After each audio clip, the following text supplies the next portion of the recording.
Gloire à Dieu. Nous allons aborder un thème qui a été proposé par l'un d'entre vous pour ce soir. C'est avoir honte du Seigneur ou pas. Et donc nous allons d'emblée lire le texte qui en parle. Nous lisons dans Marc 8. Il y a plusieurs textes qui en parlent, mais nous prenons le texte de Marc 8 à partir du verset 31. Marc 8 à partir du verset 31. Il est écrit ceci.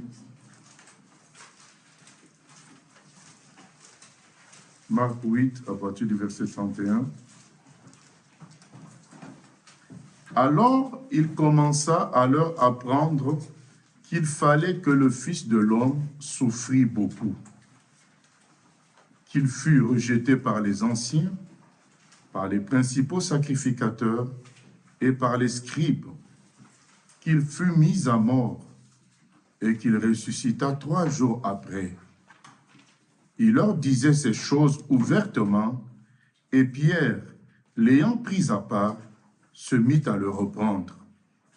Mais Jésus, se retournant et regardant ses disciples, réprimanda Pierre et dit, « Arrière de moi, Satan, car tu ne conçois pas les choses de Dieu, tu n'as que des pensées humaines. » Puis, ayant appelé la foule avec ses disciples, il leur dit, « Si quelqu'un veut venir après moi, qu'il renonce à lui-même, qu'il se charge de sa croix et qu'il me suive.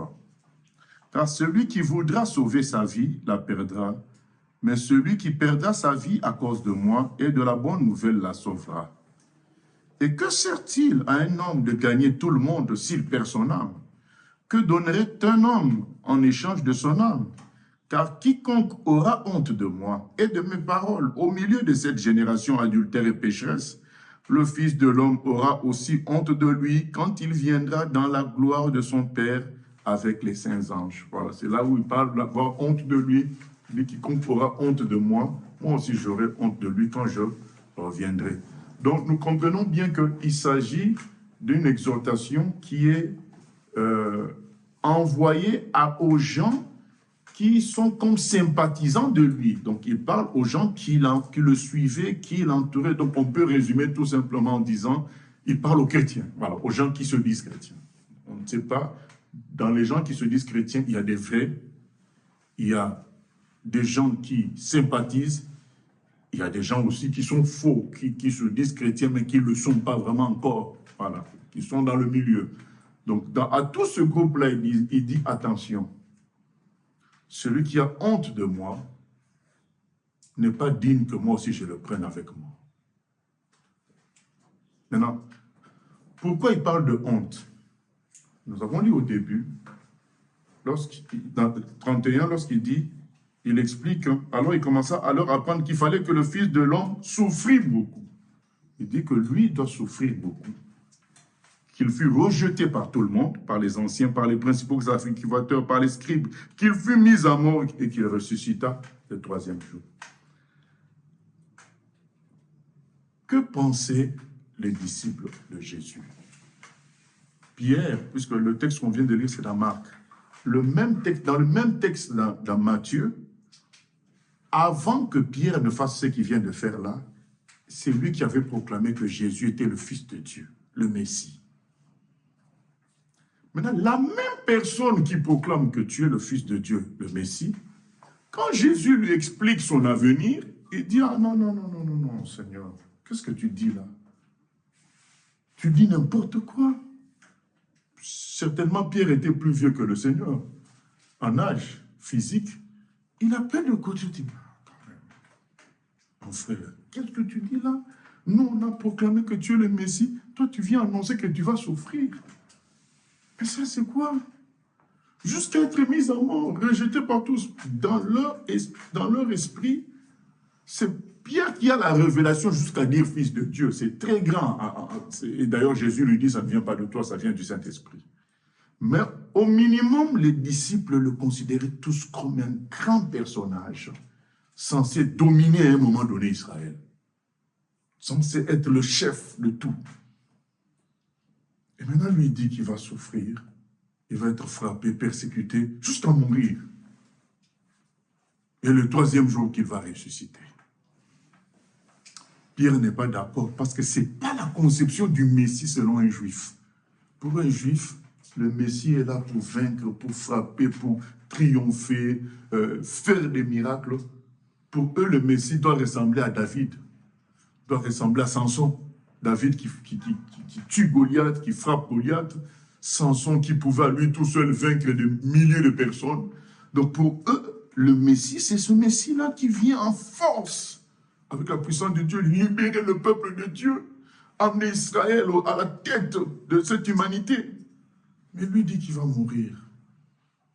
Et d'ailleurs, il est écrit que maudit soit celui qui est pendu au bois.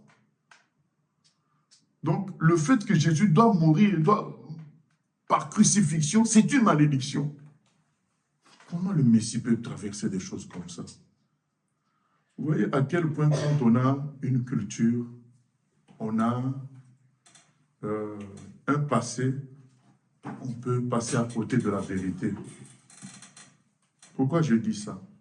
Jésus ne s'est pas limité à dire qu'il allait souffrir et qu'il allait mourir de la part des humains. Mais il a dit qu'il allait ressusciter. Ça, c'est clair. Que quelqu'un ressuscite, ça n'existait pas. Que quelqu'un vous dise que je veux mourir et je vais ressusciter, ça, même jusqu'aujourd'hui, ça n'existe pas. Pierre n'a même pas tiré attention à ce côté-là de la résurrection. Lui, il a été bloqué parce que dans leur conception juive, c'est impossible que le Messie soit en position de faiblesse. Il va être toujours le plus fort. Il va vaincre, il va frapper, il va triompher, il va faire des prodiges. Donc, le Messie ne peut jamais se trouver en position de faiblesse.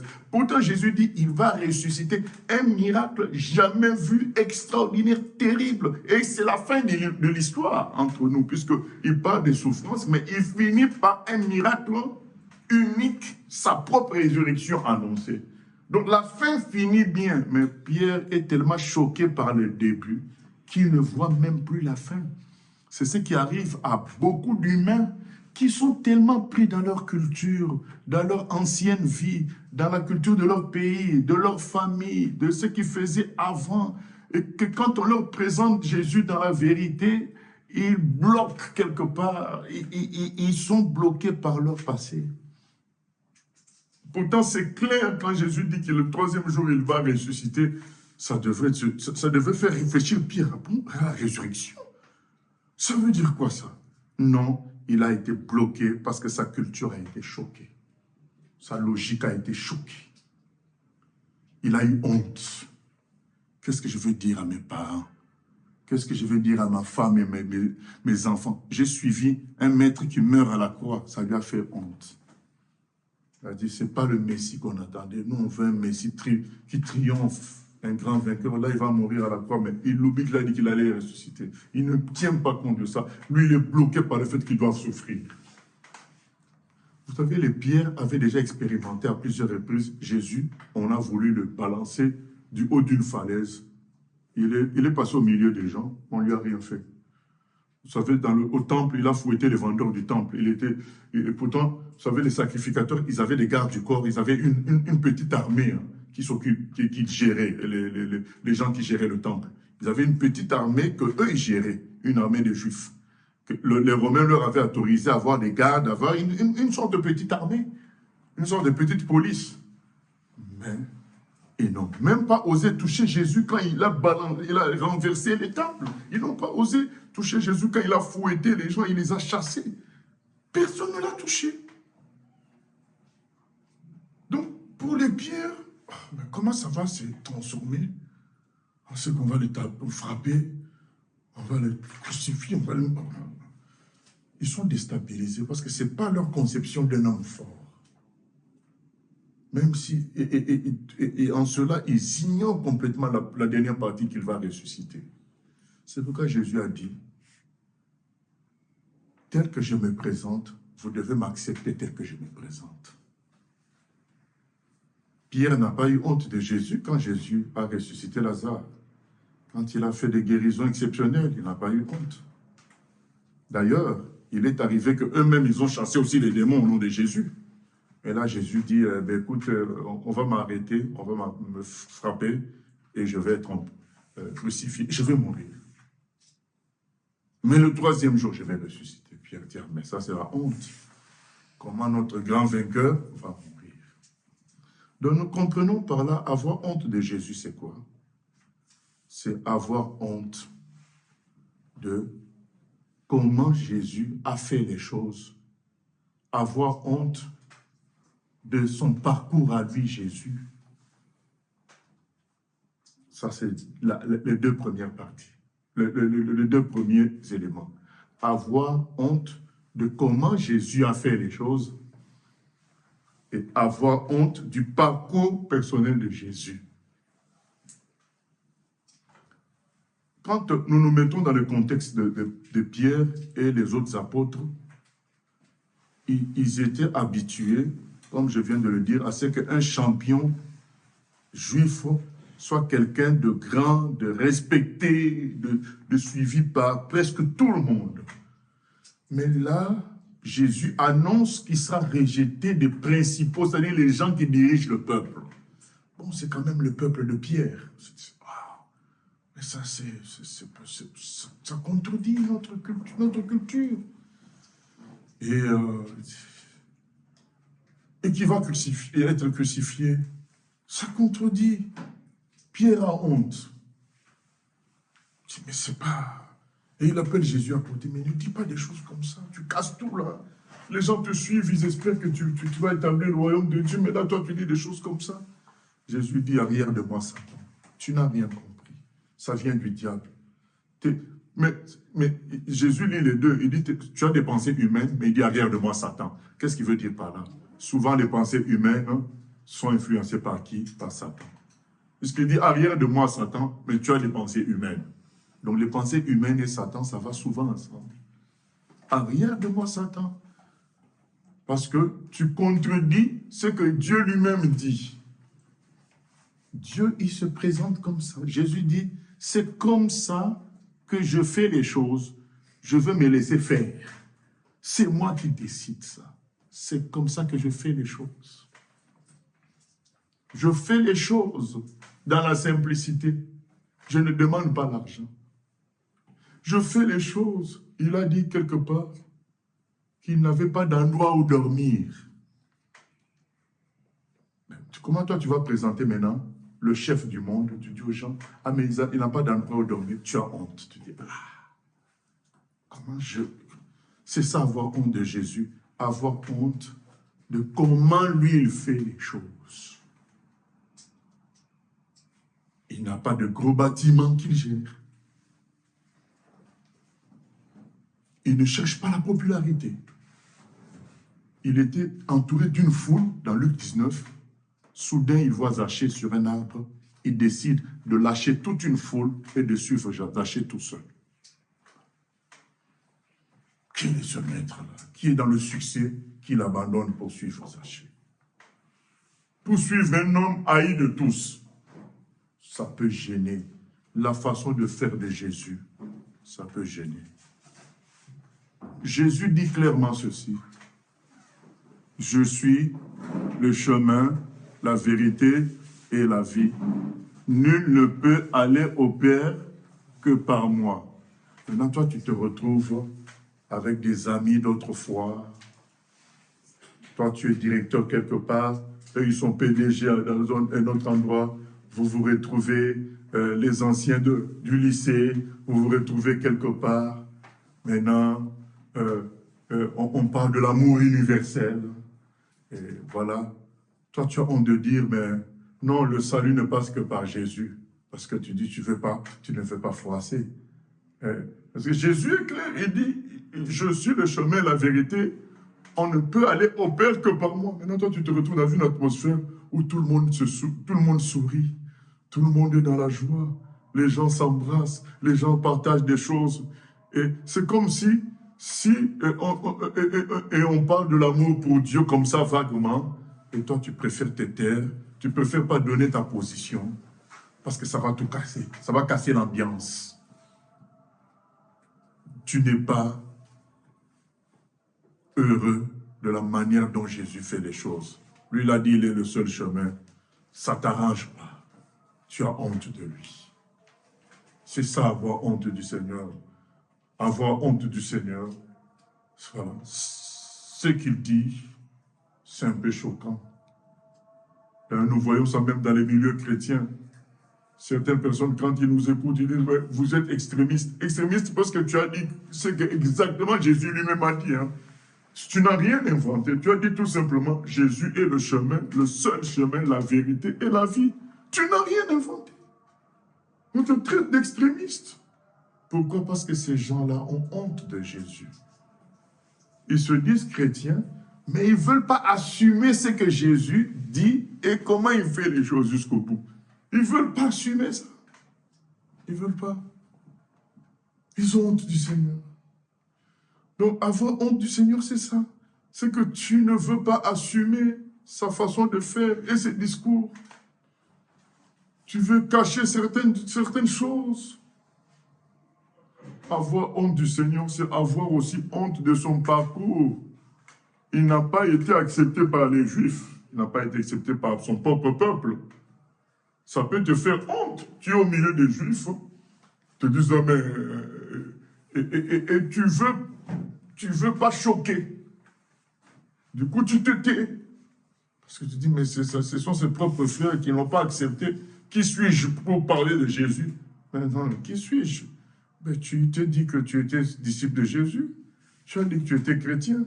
Maintenant qu'il faut faire face, maintenant qu'il faut vivre ce christianisme-là, tu as honte parce que tu sais que chez eux, voyant Jésus à la croix, ils considèrent que c'est un usurpateur, et toi tu as honte. Voilà. Donc tu as honte de comment Jésus a fait les choses. Tu aurais bien voulu qu'il s'asseye sur le trône de David comme roi. Non, lui n'a pas voulu les choses ainsi. Pour la simple raison qu'il a voulu te sauver et me sauver, c'est pourquoi il s'est retrouvé à la croix. Si c'est par rapport à son royaume, lui il est roi éternel au ciel, il était sur son trône. Il n'a pas besoin de venir ici sur terre pour montrer qu'il est roi. Mais s'il est venu s'humilier comme ça, finir à la croix, c'est pour te sauver, parce qu'il a pris tes péchés. C'est pourquoi il se retrouve à la croix. Maintenant, toi, tu as honte de son acte qui t'a sauvé. C'est normal que lui dise, ben, quand je reviendrai, je ne te prends pas. Tu n'as pas compris. Tu n'as pas saisi ce qui se passe. Il parle aux gens, voilà, qui veulent manifester, arrondir, comme on dit, arrondir les angles par rapport au parcours de Jésus. Non, nous devons l'affirmer clairement. Que, oui, il est mort à la croix pour nos péchés. Et vous voyez, vous allez voir certaines personnes n'insister que sur sa résurrection au milieu des chrétiens. Quand ils sont dans les débats à gauche, à droite, ils insistent, il est ressuscité. Oui, mais il est mort aussi à la croix. J'en ai pas honte, puisque c'est ça qui me sauve. C'est important d'affirmer cela. Je me souviens, quand j'étais au Maroc, étudiant, on a eu des conseils des aînés. Vous voyez, comme c'est choquant pour les musulmans que Jésus soit dit fils de Dieu, parce que dans leur esprit, ça voudrait dire que Marie aurait eu de relations avec Dieu. Donc, il vaut mieux éviter. On peut commencer juste à dire qu'il est prophète. Que ce soit un point commun à partir duquel on va les amener petit à petit à l'évangile. Nous nous sommes dit non, non, non. Le Nouveau Testament affirme tellement clairement que Jésus est fils de Dieu que ne pas le dire, c'est avoir honte, c'est renier sa foi. Il y a un des versets principaux, c'est Jean 20, chapitre 30, on peut aller même jusqu'à 31, où c'est clairement dit que c'est lorsqu'on croit qu'il est le Fils de Dieu qu'on reçoit la vie en son nom. Jean 20, 30. Jésus a fait encore en présence de ses disciples beaucoup d'autres miracles qui ne sont pas écrits dans ce livre. Mais, écoutez, ces choses ont été écrites afin que vous croyiez que Jésus est le Christ, le Fils de Dieu, et qu'en croyant, vous ayez la vie en son nom. Donc c'est clairement dit que tout ce qui a été écrit, c'est pour que nous tous, le monde entier, chaque humain croit que Jésus est Fils de Dieu, c'est en croyant ainsi qu'ils reçoivent la vie. Maintenant, si nous, on ne présente pas Jésus comme Fils de Dieu pour arrondir les angles au milieu des musulmans, est-ce qu'ils auront la vie? Non. Est-ce que cette parole aura de la puissance? Non. Ça va flatter les gens. Ça va créer une forme de communion diffuse, nébuleuse entre musulmans et chrétiens, mais ça ne va jamais sortir les musulmans de l'islam. C'est en affirmant clairement que Jésus est Fils de Dieu. C'est ça qui va les sauver. Vous voyez? Donc, c'est comme ça qu'on a honte souvent du Seigneur. On dit, ah bon, si je affirme qu'il est Fils de Dieu, ça va créer des problèmes. Et puis, comment je peux expliquer ça si je ne sais pas comment expliquer? Qui t'a demandé d'expliquer? Personne. On te dit d'affirmer ce que lui-même il affirme. C'est pourquoi je dis que avoir honte du Seigneur, c'est avoir honte de son parcours. Dans son parcours, il est Fils de Dieu. Dire son parcours, c'est tout. Il est Fils de Dieu, il est venu sur terre à travers le ventre de Marie. Et finalement, il est né homme pour pouvoir aller à la croix à notre place. Parce qu'il n'y a que l'homme qui peut remplacer l'homme dans la condamnation. Les animaux de l'Ancien Testament ne suffisaient pas, ne pouvaient pas remplacer un être humain. On te demande de présenter, mais toi, tu commences à réfléchir. Et la honte te prend. Ah oui, mais si je dis Fils de Dieu, les gens vont se moquer de moi. C'est ça, avoir honte du Seigneur. Tu as honte de son parcours. Tu as honte de ce qu'il a dit, de comment lui s'y est pris. Tu as honte. Vous voyez, Jésus, à un moment donné, il dit aux gens qu'il a guéris ou délivrés, il dit, ne dites à personne. Il ne veut pas de pub. Mais toi, tu vas avoir honte de ça. Ça dit, mais non. Il faut que les gens sachent. Mais le Seigneur, lui, il disait aux gens, ne dites pas. Les gens allaient le voir d'eux-mêmes. Si aujourd'hui tu étais aveugle, maintenant que tu vois, est-ce que tu as besoin de nous dire que tu vois? Mais on verra que tu ne vois pas. Et c'est nous tu vois plutôt, nous allons nous intéresser à te demander comment tu as vu. Ah, c'est là que tu racontes. Donc Jésus refusait une publicité, la publicité. Et aujourd'hui, beaucoup n'acceptent pas de ne pas faire de publicité. Ils ont honte du Seigneur. Parce que le Seigneur, lui, il a fonctionné comme ça. C'est ça, avoir honte du Seigneur.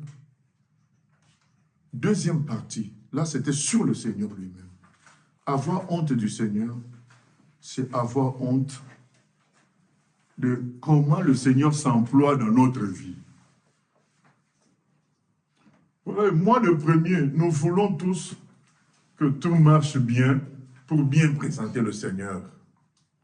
Souvent même, nous sommes tournés dans la prière en nous disant, mais Seigneur, avec tout le temps je suis malade comme ça, comment les gens vont estimer que tu es tout puissant? À l'école, les gens ont vu comment j'ai échoué. Comment ils vont honorer ton nom? Donc, nous voulons que le Seigneur agisse dans une forme de gloire dans notre vie pour pouvoir affirmer qu'il est Seigneur. On a honte du Seigneur qui agit dans une forme de misère dans notre vie. Voilà. On a honte de comment il fait. Si tu es sûr que toi tu es de Dieu, si tu es sûr que tu suis Jésus, tu le suis véritablement, tu n'as pas à avoir honte de ce qui t'arrive, puisqu'il est écrit que tout ce qui t'arrive concourt à ton bien. Romains 8, 28.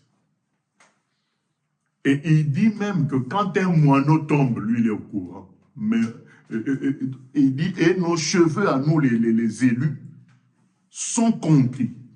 Donc ta vie est entre les mains de Jésus. S'il t'arrive malheur, il est là toujours. Le malheur ne l'enlève pas.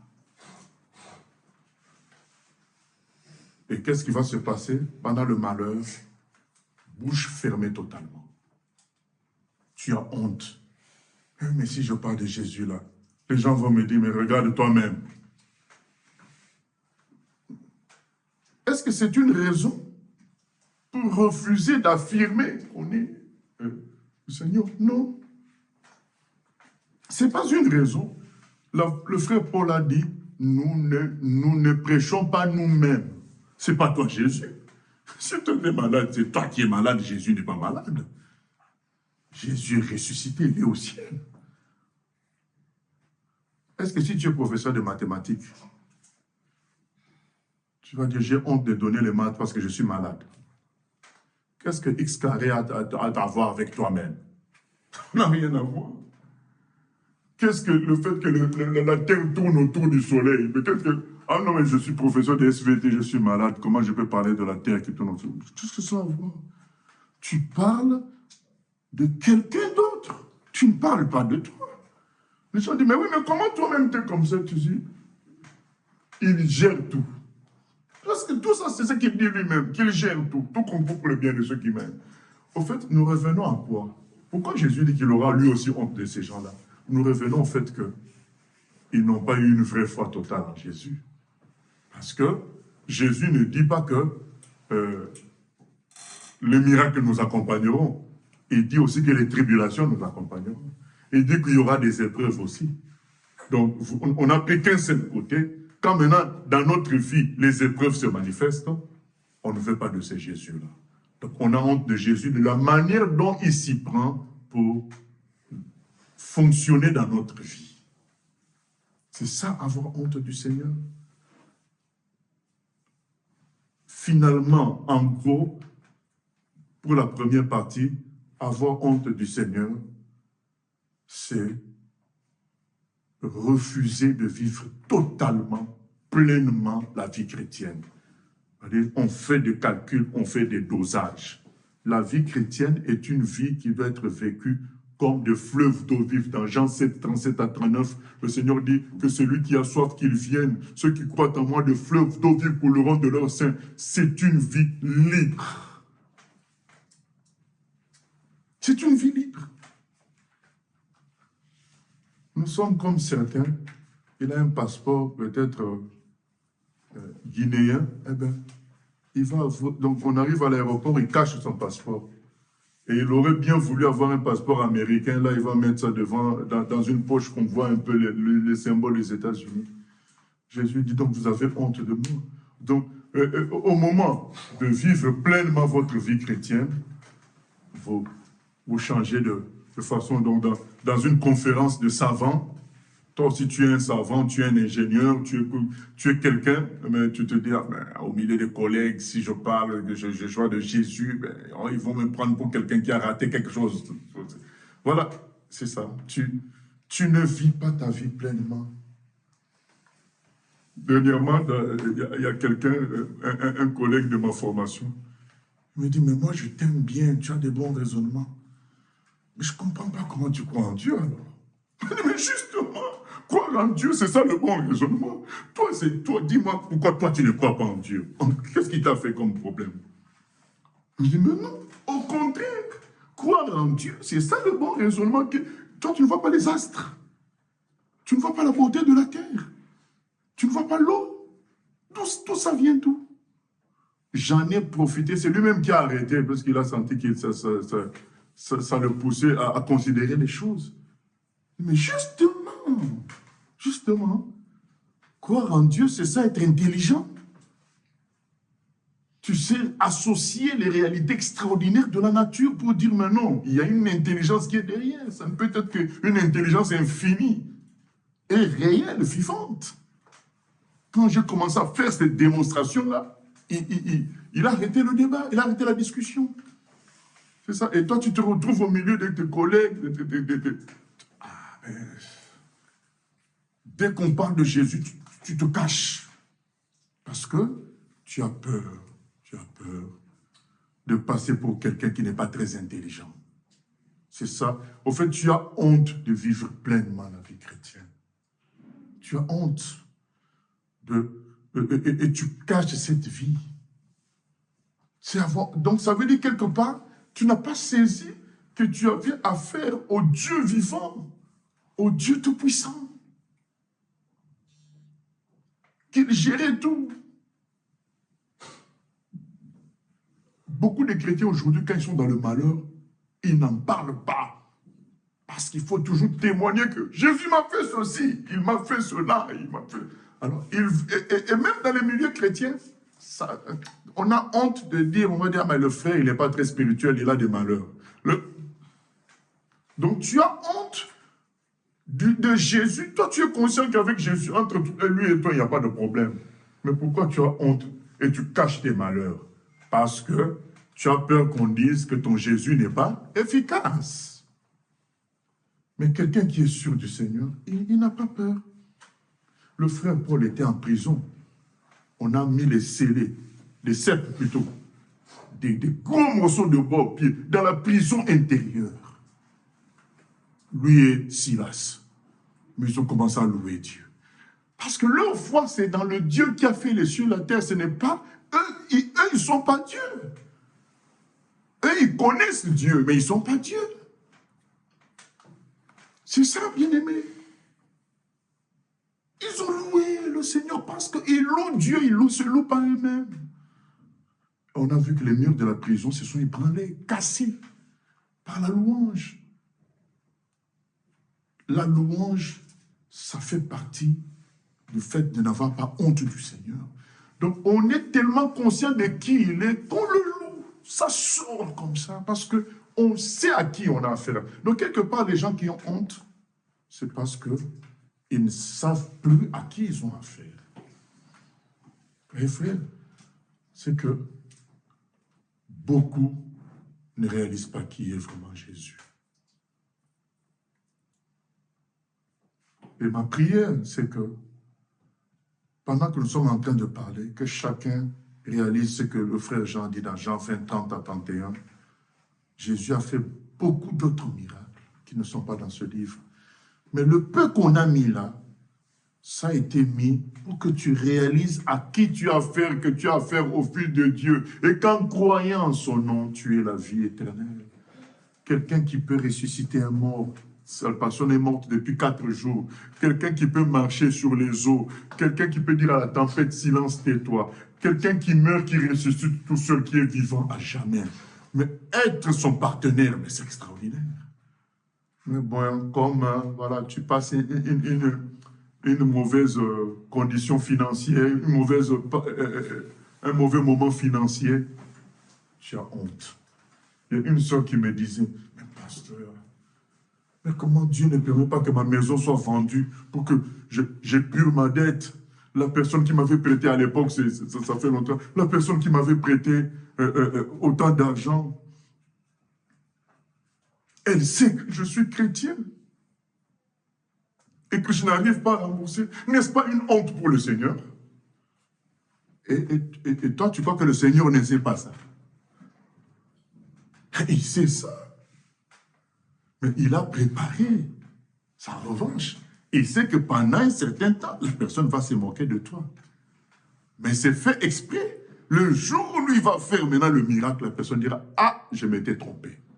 Son Dieu est réellement vivant. » Regardez les amis de Daniel. Ils se retrouvent pris par les soldats. Vous avez refusé de vous prosterner devant la statue.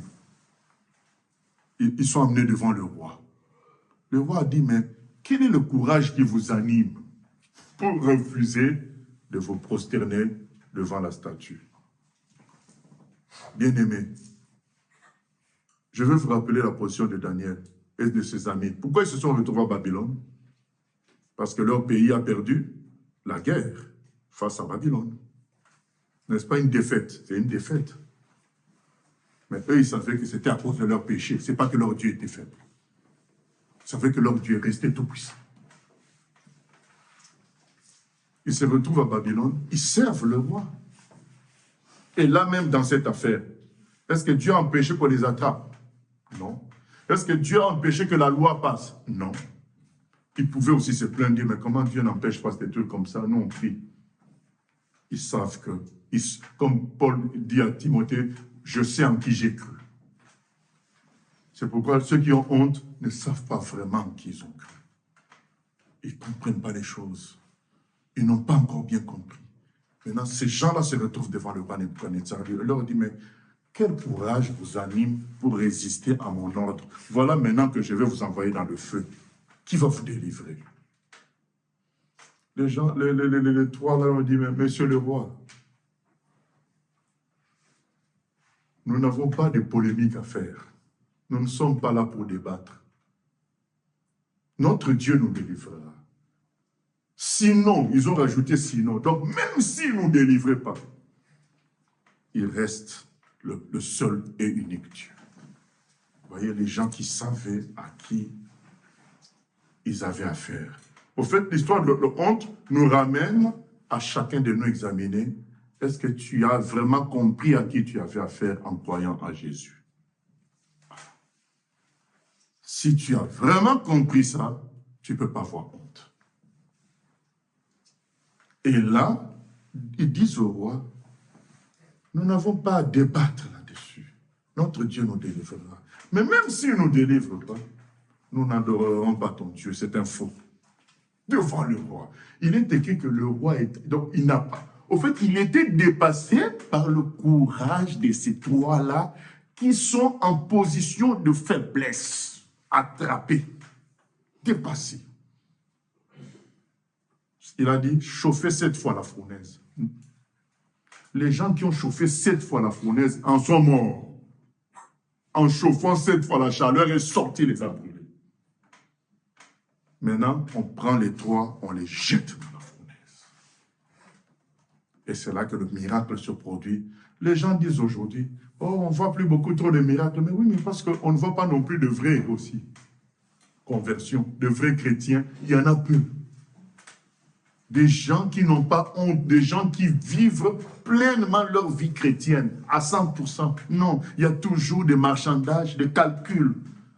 Vivre pleinement face au roi, ils disent, ben non, notre Dieu reste le plus fort. Aujourd'hui, beaucoup de chrétiens vont vous dire, soyons réalistes. Oh, mais si on est réaliste, c'est que c'est Dieu qui est tout puissant. Que ça être réaliste. Soyons réalistes, ça veut dire quand même. Il faut faire la part des choses. Oh, il faut faire la part des choses. Mais la vérité, c'est que Dieu peut tout. C'est que rien n'est impossible à Dieu. Luc 1,37. C'est ça. Être réaliste, c'est quoi en Dieu? Et c'est quoi qui peut tout? C'est ça. Parce que quand tu vois le soleil, vous savez, c'est quoi le soleil? Mais, allez relire encore c'est quoi le soleil. Rien que le fait que ça fait des années, ça ne s'éteint pas. Réfléchissons. Donc maintenant, lui, il a fait... Le soleil fait partie des plus petites étoiles de l'univers. Il y en a des milliards, des milliards, des milliards, des milliards. Quand tu as affaire à quelqu'un comme ça, tu vas avoir peur de Nebuchadnezzar. Ils vont dire, roi, on n'a pas peur de toi. Notre Dieu est plus grand.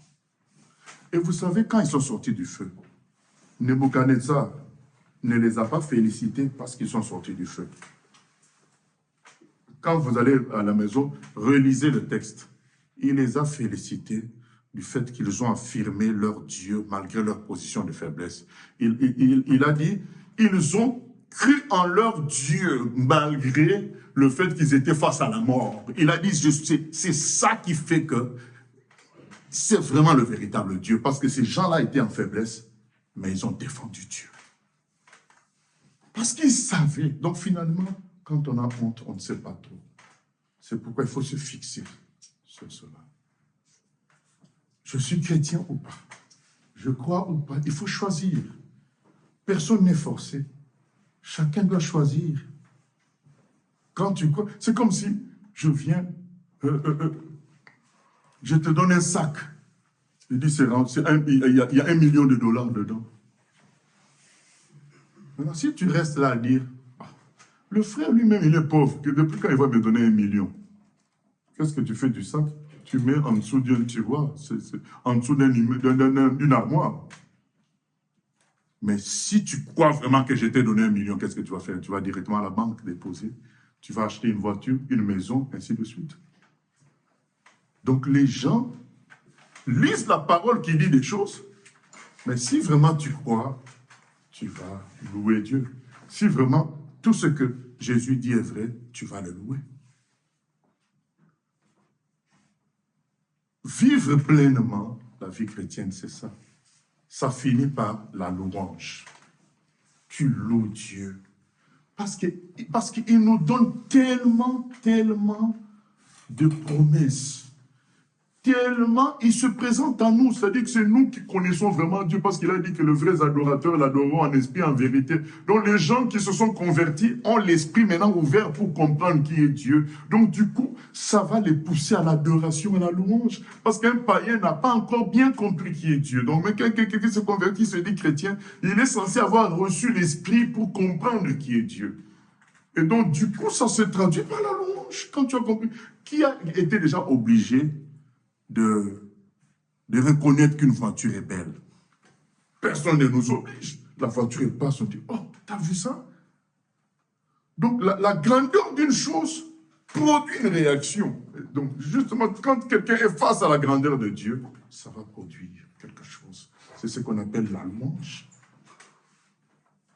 Ça va produire le vécu libre de ça, parce que la personne sait qu'elle est entre les mains du Dieu vivant, du Dieu Tout-Puissant. Ça va créer une liberté de parler. Tu sais que c'est fini mes problèmes. Le Seigneur est avec moi. Je me souviens d'un petit dont la maman était prêtresse hindoue en Trinidad. Le petit, le jeune, il avait 15 ans. Et vous savez, prêtresse hindoue, vous savez, dans nos milieux, dans les gens d'origine africaine, nous savons tous comment on craint les Indiens. Hein. Donc, quand on dit Indien, on a l'impression que c'est Satan lui-même, le côté magie. Eh bien, lui, il est parti dans une campagne d'évangélisation. Il a entendu l'évangile. Il a vu clairement qui était Jésus. Quand il rentre à la maison, il s'est converti. Il rentre à la maison, il trouve sa maman en train de faire des incantations à leur Dieu hindou. Et il dit, maman, tout ce que tu fais là, c'est zéro. J'ai rencontré le véritable Dieu. C'est Jésus-Christ de Nazareth. La maman dit, mais ce jeune, mon fils là, il s'amuse avec moi. Et il a oublié, mais quelle puissance j'ai, quoi. Elle a commencé à faire des incantations maintenant contre son propre fils pour lui démontrer. Lui, quand il a dit ça, il est parti dormir. Il n'est pas resté là à prier comme certains prient à minuit, à 3 heures du matin. Non, il est parti dormir. Parce qu'il savait en qui il a cru. La maman dit, petit, tu vas voir. Mais lui, il est parti dormir. Aujourd'hui, des chrétiens, dès qu'ils sont menacés par un sorcier, commencent à trembler. Et la maman a invoqué jusqu'à 5 heures du matin. Satan a fui. Satan a refusé de venir. Vers 5 heures du matin, le petit partait aux toilettes. Il est retourné dans sa chambre. Quand il retourne dans sa chambre, qui vient après lui? Le Seigneur des Seigneurs lui-même. Il fait face à la maman. Il dit, c'est moi qui suis le véritable Dieu. La maman s'est convertie. Et cette femme-là, elle a fait encore mieux que son fils. Elle est partie en Inde. Elle attendait que les gens sortent de leur temple. Elle leur disait, tout ça c'est faux, c'est Jésus qui est le véritable. Ça sort parce que tu as reçu. Moi, je ne suis pas de ceux-là qui forcent les gens à dire « Ah, mais il faut évangéliser. » Non, les gens vomissent, sortent ce qu'ils ont reçu. Pourquoi forcer quelqu'un à faire des choses? Il n'a pas ça. La question plutôt c'est, est-ce que tu as eu ça? Est-ce que tu t'es donné?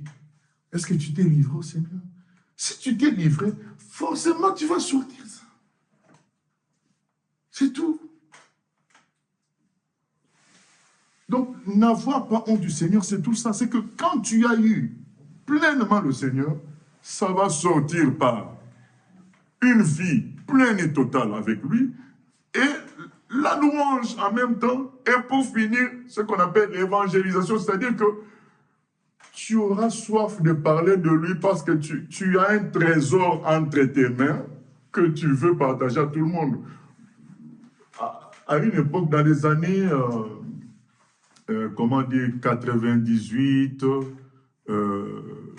99, 2000, 2001, en France, nous payons très cher les factures de téléphone. Parce qu'à l'époque, les portables étaient sortis. Du coup, tu payais la facture du fixe. Puisque, comme le fixe était encore valable à ce moment-là, il fallait avoir un fixe quand même pour être sûr de recevoir certains coups de fil. Tu payes la facture du fixe. Il y a la facture du téléphone personnel du portable, la facture du téléphone de la femme, ça fait 3 téléphones. Maintenant, si vous vouliez avoir des chaînes de télévision, plus que les chaînes simples, il fallait payer encore un montant. Donc les gens se retrouvaient parfois à payer 200 €, donc 2000 dirhams de téléphone, avec toutes ces choses-là. C'est là que entre en scène un opérateur qui s'appelle Free. Free vient... Ah oui, j'ai oublié Internet. Donc il y avait la télé, Internet et la téléphonie. Les portables, le fixe, la télé. Bon, enlevons la télé, mettons seulement Internet, tu rajoutes aussi Internet. Ça arrivait aux gens parfois 200 €. Quand Free entre en scène, Free fait ceci, tout compris 30 €. Tout compris. Donc, télévision, Internet, téléphonie fixe. Bon, c'était que le fixe, 30 €. Mais c'était déjà pas mal. Même si ça n'incluait pas les téléphones portables, mais 30 € tout compris. Télévision que tu payais à part. Internet que tu payais à part. Le fixe que tu payais à part. Lui, il met tout compris. Quand on dit tout compris, en plus des appels illimités, tu peux appeler comme tu veux. Alors qu'avec l'autre système, tu payais tes appels. Là, tout compris, appel illimité, Internet illimité, tout compris, 30 €. Bien aimé, Free ne faisait jamais de publicité à la télé. Vous savez qui faisait la publicité? Nous-mêmes. Quand tu te retrouves à la fin du mois à 30 €, tu dis, mais qu'est-ce que tu fais pas avec Orange? C'est dans Free, tu vas dépenser 160 €. Nous, on paye que 30 €. Et il ne faisait jamais de pub. Quand quelqu'un était impressionné par quelque chose, quand quelqu'un était touché par quelque chose, de lui-même, il va dire. On n'a pas besoin de forcer quelqu'un à évangéliser. On n'a pas besoin de forcer quelqu'un à louer. Lui-même va louer. Est-ce que vous avez déjà vu Lionel Messi passer à la télé et demande qu'on le loue? Jamais, mais il y a des gens qui se bagarrent pour le louer, hein, avec d'autres qui louent Ronaldo. Mais est-ce qu'eux, ils ont demandé ça? Mais c'est parce qu'ils ont impressionné des gens. La question, est-ce que Dieu t'a impressionné? Est-ce que Dieu t'a touché? C'est ça la question plutôt.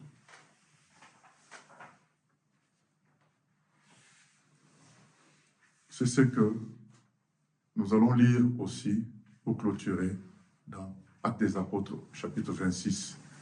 Il y a un type qui a été impressionné par Dieu. Nous connaissons son histoire. C'est le frère Paul. Je vais le laisser lui-même raconter son histoire. Le frère Paul est en prison. Pourquoi il est en prison? À cause de Jésus. Mais est-ce qu'il s'est rebellé pour dire, mais Jésus c'est le champion, comment il me laisse en prison? Il ne s'est pas rebellé. Son Jésus l'avait prévenu que tu souffriras à cause de moi.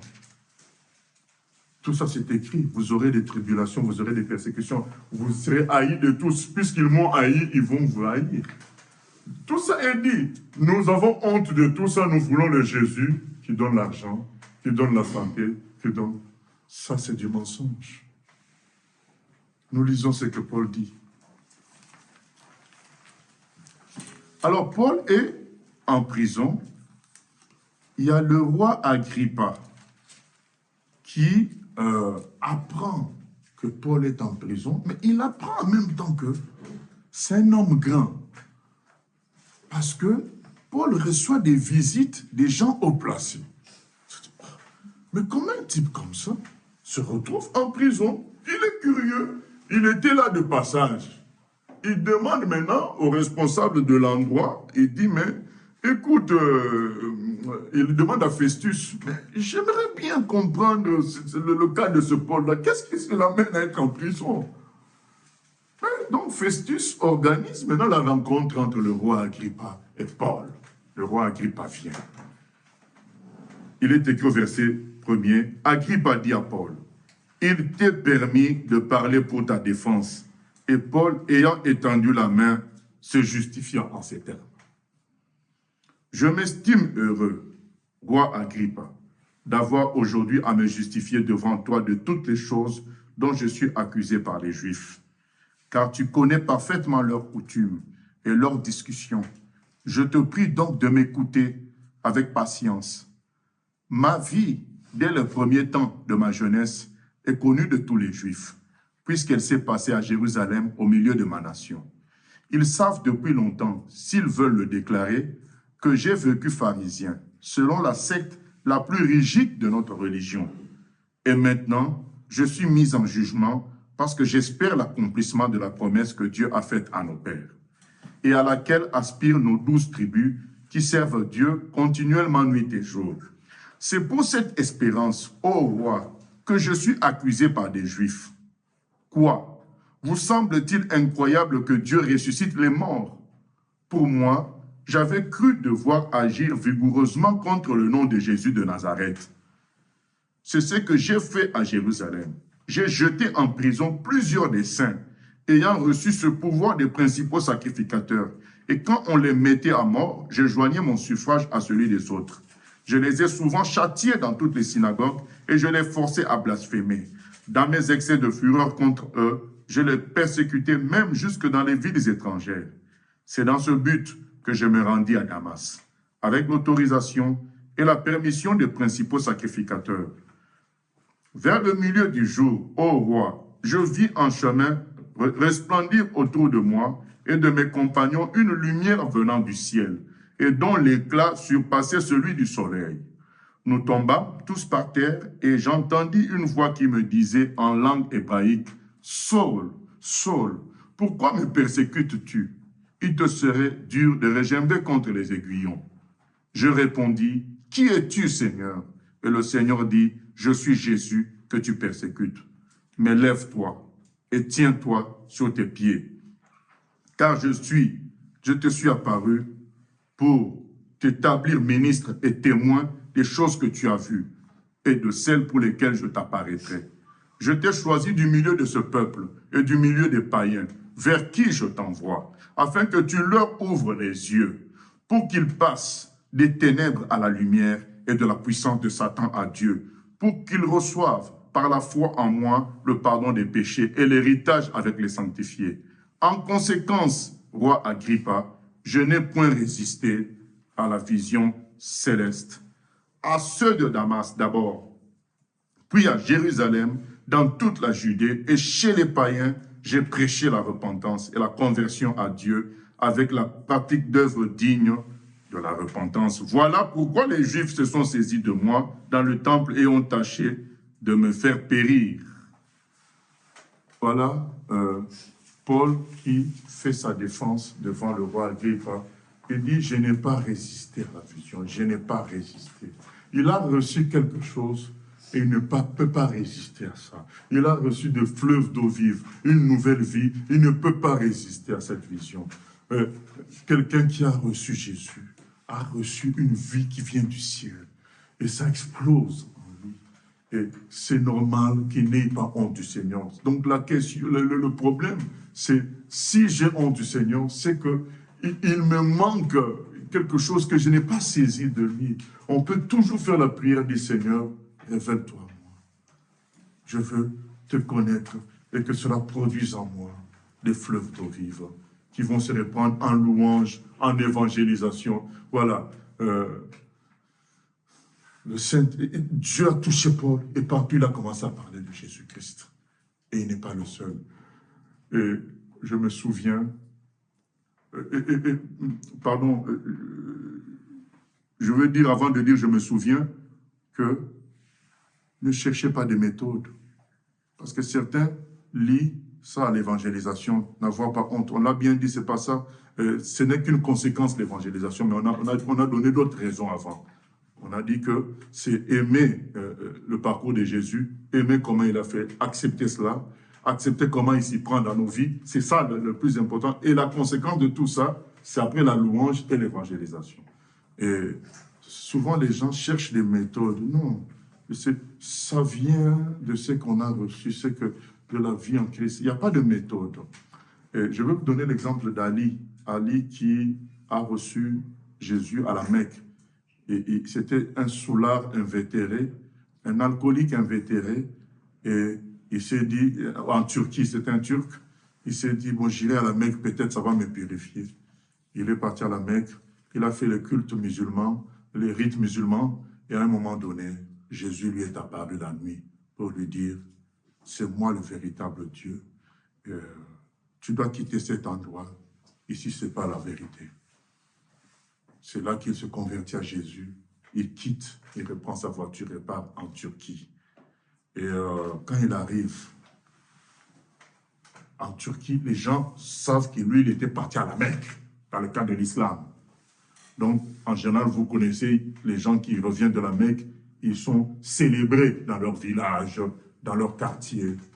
On les appelle maintenant des Hajj.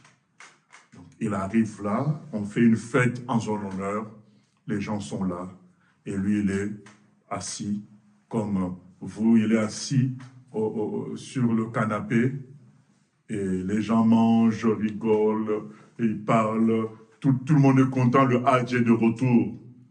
À un moment, il fait, les gens se calment, et il dit, j'étais parti à la Mecque pour chercher le Dieu de l'islam, mais j'ai rencontré Jésus, et Jésus m'a sauvé. Il s'est arrêté là.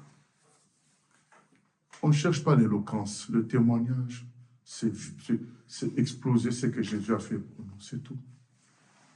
Il s'est arrêté là, il a dit, j'ai rencontré Jésus, il m'a sauvé.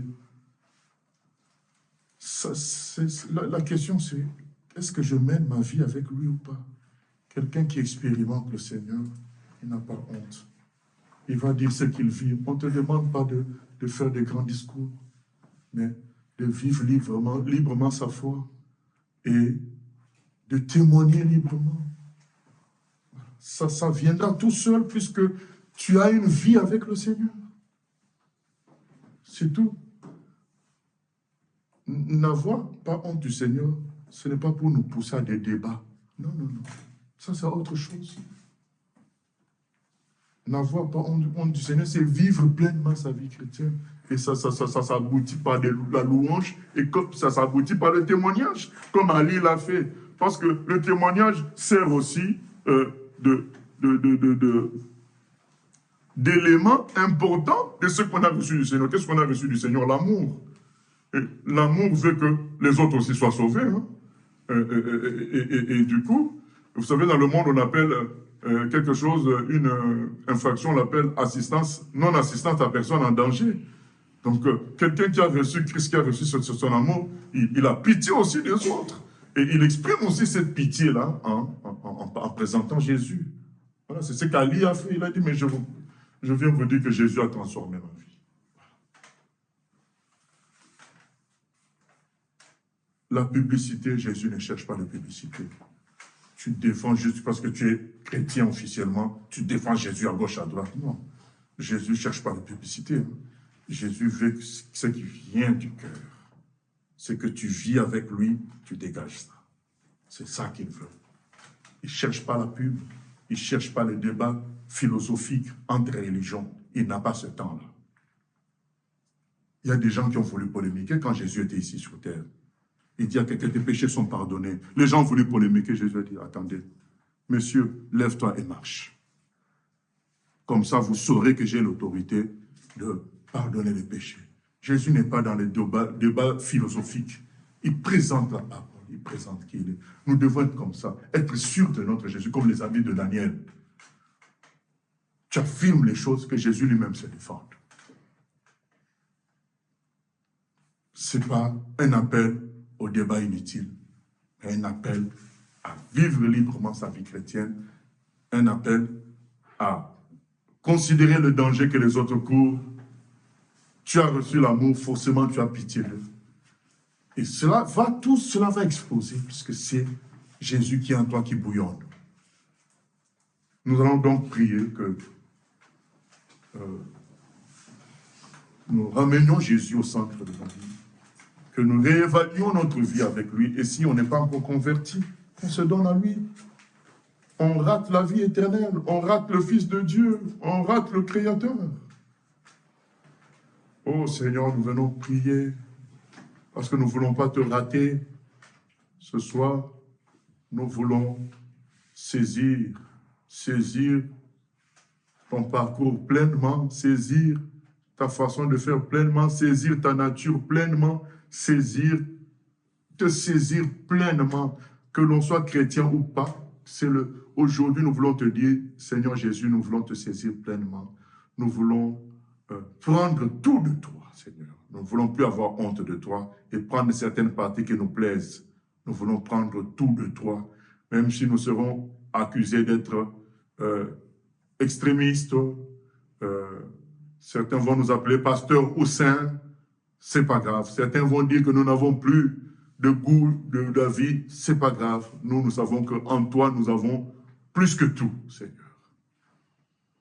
Aide-nous à vivre pleinement notre vie avec toi. Merci Jésus. Amen.